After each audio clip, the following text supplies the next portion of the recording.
Hey everyone, I'm Mark Hockman from PCWorld, and I'm here at CES 2025, where it is Chip Day. We've had announcements from AMD, Qualcomm, and now Intel.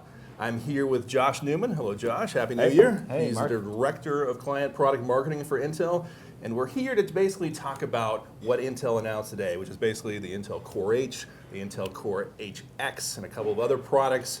Basically asking the questions that we hope you are wondering about. You've read our coverage, you've read other coverage, you have some additional questions.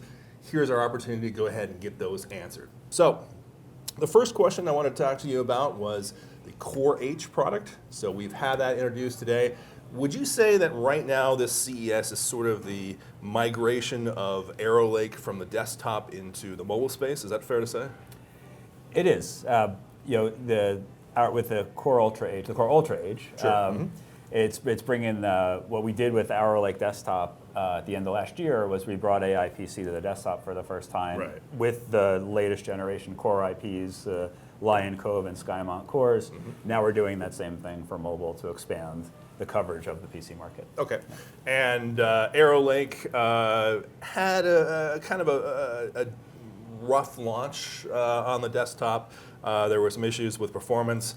Some of it was out of your hands. Some of it you sort of reconciled about in the year. But let's just talk about Core H for right now. So the one thing that I noticed with Core H is that it had both P cores and E cores, but also low power E cores, which was sort of symptomatic or emblematic of Meteor Lake rather than Arrow Lake or Lunar Lake. So talk to me about what was going on there and why you decided to go ahead and add those low power E cores. Well, the low power E cores are always going to be the most energy efficient way to get work done. So when we can schedule threads for tasks into those cores, it's going to give us the longest possible battery life, right? So it's really in the sophistication of the thread scheduling to make sure it's using those LPE cores whenever it can. But anytime it's going to need more performance or more cores running for high thread count applications, then it's going to go into the broader set of cores available, whether it's the other E cores or the P cores for the max performance. So what does that do to, first of all, like the silicon layout? I mean, you were talking about the same sort of tile layout that Arrow Lake had, or has something changed?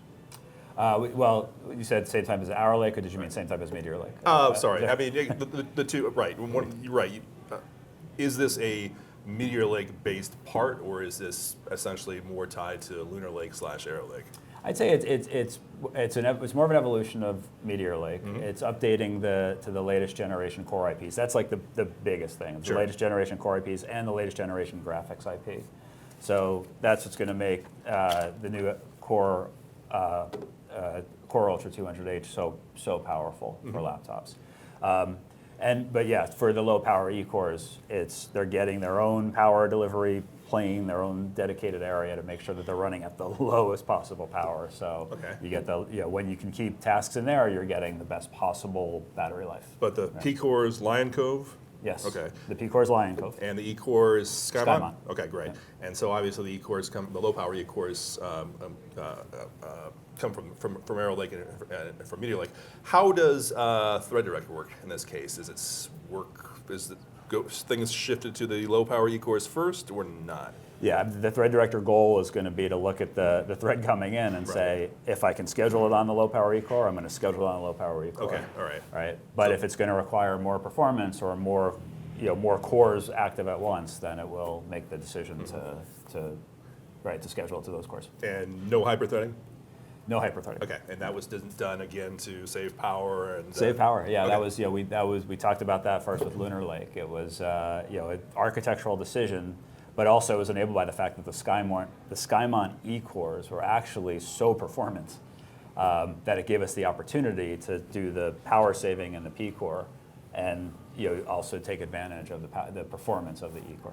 So we've got in the Core Ultra 200 series, which we're talking about now, we've got the Core Ultra 200V series, right, which is Lunar Lake. But then you've got the Core Ultra 200H and HX series, which is essentially Arrow Lake. Is that right? That's right. So where is the differentiation between those three products in terms of, say, just form factors, capacity points, power utilization, and so forth? So Core Ultra 200V or Lunar Lake Right. it's a very specialized product. It's really designed for the thinnest, most aggressive thin and light laptop designs that also want to stretch the battery life to the as long as possible. Sure. So what we did there is we used some techniques like putting memory on the package so we can shrink the board down, so we can create more space for battery or more space for airflow or other things without compromising performance, memory bandwidth. You also get additional power benefits from having the memory that close to the CPU. But it's also, that comes with some costs. Right, yeah, of course. It makes for a more advanced laptop design and some additional costs. Whereas Arrow Lake, the Core Ultra 200H series, the Core Ultra 200HX series, they use some of the more scalable platform technologies that are more customarily go to broader range of price points, broader range of markets, broader range of PC chassis. So if the laptop's not building like the thinnest kind of a laptop and trying to take advantage of everything Lunar Lake brings, then Arrow Lake still brings this incredible capability for the way laptops have been designed for a really long time, and especially in we talk about the 28 to 45 watt space for the H series. That's a significantly growing part of the consumer laptop market because it's this wonderful blend of getting thin and light and quiet, but also like great performance for gaming when you need it, like in a really thin and light laptop, and that's powered by the much more powerful integrated graphics engine. So we're thinking that particular area, I guess, is that particular segment, I guess, would be characterized as what you would say just a mainstream performance laptop? Is that how we thin characterize and it? light performance. It actually varies. I mean, it's the PC market's really big, global, obviously. There's there's different markets or customer desires in like the market in China about what they call it thin and powerful, right? And it's there you go. Here it's a lot of the 14 and 15 inch laptops in kind of mid-range price points that people want more and more performance value, but they also kind of want to keep it in a certain price range. Those are places that the 200H is a perfect product for. Okay, excellent. Now the GPU also comes from Arrow Lake as well, so it's the more advanced. The GPU is the next generation GPU IP from Meteor Lake. Okay, all right, excellent. So. One of the things that you guys showed, and we can talk a little bit about performance here, there was a range of games that you guys showed. 1080p, I believe it was the resolution. Potentially, I think it was high, and the frame rates were actually fairly impressive. I think from 30s and 40s in the low end to like multiple hundreds in the high end, depending on what game you were in. Is this design? I mean, do you think that this particular CPU will enable basically discrete gaming? I mean, is that where we're at right now? Is that what you're trying to show? The Arrow Lake, the Core Ultra 200H will enable a great gaming experience for people who want to get into gaming. Maybe they're not. If you're a gamer, you're probably buying an HX with big discrete graphics. Yeah, I would think so. Yeah, right. Right, but if you want to play games, you want to sneak in a game after work. Arrow Lake H will game. Right. And that's our focus, to make sure that we can expand the ability to play games to a much broader base of customers. They might be buying a laptop to do multiple things, and gaming will be one of them. Right. One of the things I was impressed by your demonstrations actually was, Core HX, obviously. The one thing I love about desktops is the fact that now, after several years, I mean, they are big enough and cooled well enough that they can be essentially silent. And there's a lot of times where I'm sitting at my desk, and sure, I have headphones because there's no speakers in my desktop, but I don't want a howling mad desktop sitting next to me. A gaming laptop sometimes is that. I mean, if I'm sitting there at my desk and I'm playing, Cyberpunk at high or ultra high settings and so forth, that thing is spinning, it's blowing out air, it's loud, it's noisy and so forth. Yeah. With the one thing that it seems to enable is that through the chip itself and through XeSS2, you can get gaming not only in performant mode, but you can get gaming sometimes in silent mode, which is kind of interesting. I'm glad you saw that demo. Right. So we had this demo showing Meteor Lake versus Arrow Lake, or Core Ultra 100H versus Core Ultra 200H. Right. And we actually showed the same game performance on a pretty demanding title, but with something like, I can't remember if it's like a 30 watt or 20 watt difference in actual system power, which then translates to how much of the fan is going to have to turn on to cool the system. And that is enabled by things like XeSS2, where we're using now the NPU and the Core Ultra 200H to offload, to do algorithms to actually do basically upscaling and frame generation, so that you can create a gaming experience that's smooth, that's above 30 frames per second, that meets gamers' expectations of what a good immersive game experience is, but do it at a lower power level. But it also gives customers the option. Like if they want to trick out every setting and run it, full, they can. And the system, depending on the system design, there'll be times where the fans are going to kick on in order to enable that performance. Sure. Or you could say, just keep it smooth, keep it at 30 frames, and run it as quiet as possible. And that's like with the combination of AI, gaming, and the processor design and the system design, we've enabled that with the Core Ultra 200H. Again, just it seems like AI was a real focus for you last 2 years. Is it still going to be the focus this year, or we moved on, at least in the notebook space, to looking at the NPU as just another component sitting along the GPU and the CPU? AI is going to be the focus for years to come, right? And it's because everything we do is going to be AI infused, right? We talk about like what's the new AI application that's going to change. Well, it's not necessarily a new application, just gaming. The gaming experience itself is going to be enhanced with smart AI techniques. The overall system performance itself can be enhanced with smart AI techniques. So it's just going to start to become pervasive in more and more applications, either as individual features or add-ons to make the application run better, to make the system perform better. We're just going to see this keep expanding. And that's what's really exciting about the AI PC. But it's still in order to serve what customers want from a PC. And in some cases, it's great gaming, it's fast creation, it's just instantly on, so I can get my document done quickly and get back to what I was doing. So whatever that customer need is, there's going to be different AI solutions to make it better. All right, let's talk a little bit about Core HX. Now, I have to ask you. I mean, so again, Arrow Lake took a hit last year, right? The reputation. I mean, it was. I don't want to say poorly reviewed, but I think a lot of people had some questions about it compared to the competition. I got to ask you, do you think that that negative connotation is going to carry over into the laptop gaming space or not?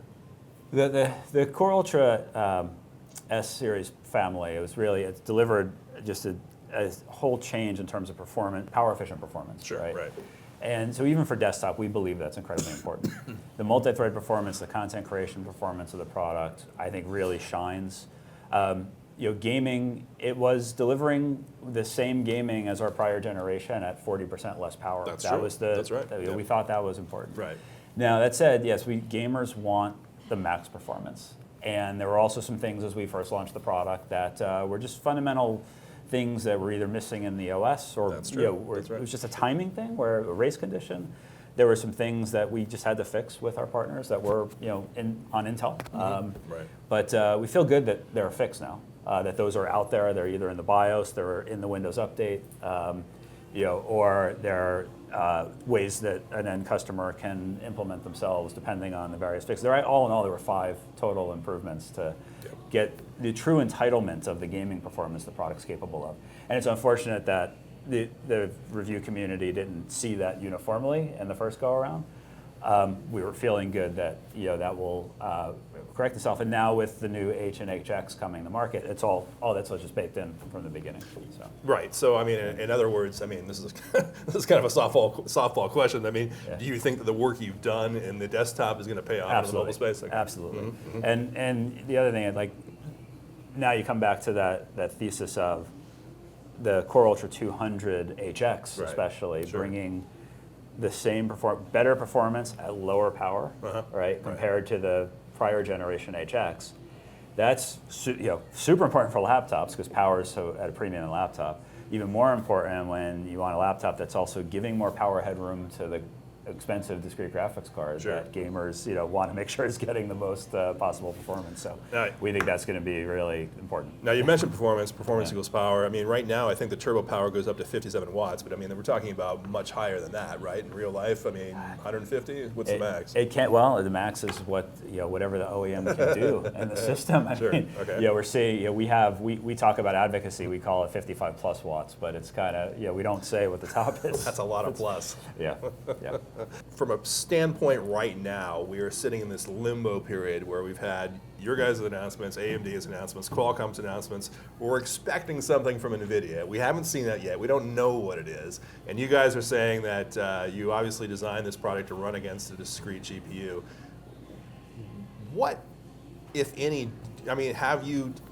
even if you can't talk about it, have your engineers spoken to NVIDIA? Do they have an idea of what power that GPU is going to consume, or do you have to make your own best guess? What I could say is we're doing co-engineering, but I can't say any more than that. Okay. So you guys do work with NVIDIA on that side. Okay, that's terrific. Okay. So you don't have gaming performance now. You're going to wait until, can you say when that's going to be? You're going to have some estimates on GPU or discrete gaming performance? Well, what we said this morning is we expect by the end of the quarter, the OEM okay. systems are going to show up, and along with that, we expect to have our briefing in terms of what to expect from our measurements. Okay. Yeah. All right. Interesting.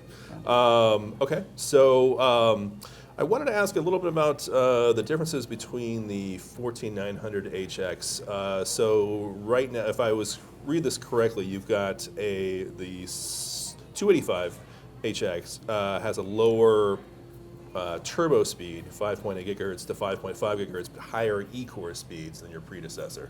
What does that translate into if you have a higher E-core speed but a lower P-core speed? Does that just simply mean higher sustained performance?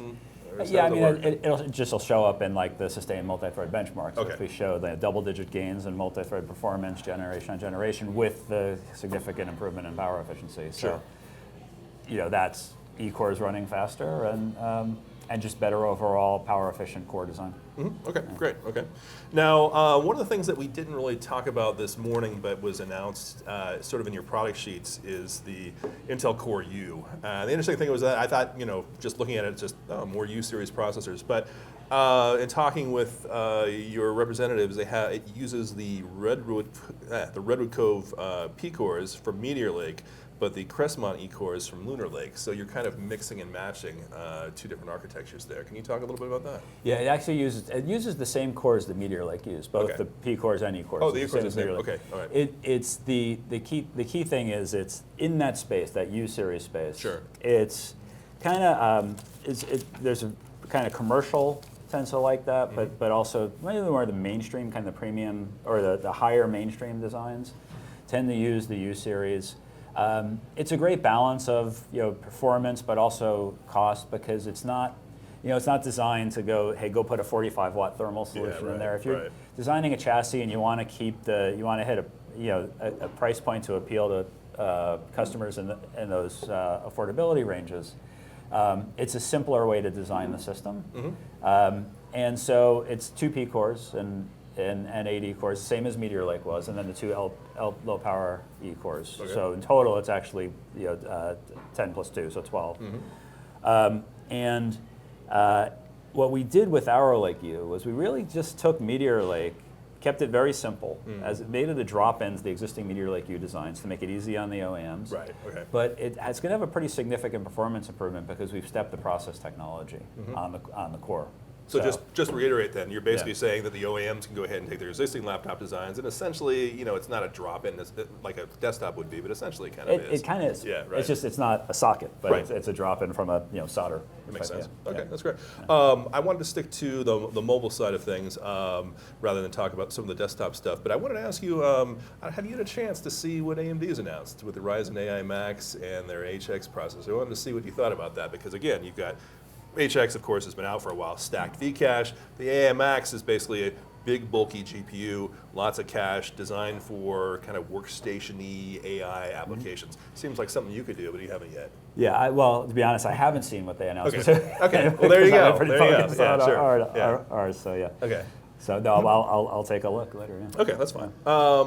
So I guess the final question I wanted to ask you is a little bit actually outside of the product range, but I wanted to ask you, when people are paying attention to Intel, they're obviously mainly following the product side of things, but they're also aware of what's going on in the business side of things too. So I wanted to ask you, you know, a little bit about the current situation there. Obviously, Pat Gelsinger, you know, man who had come up with Intel. I actually interviewed him when he was still like a USB manager 20 years ago and so forth.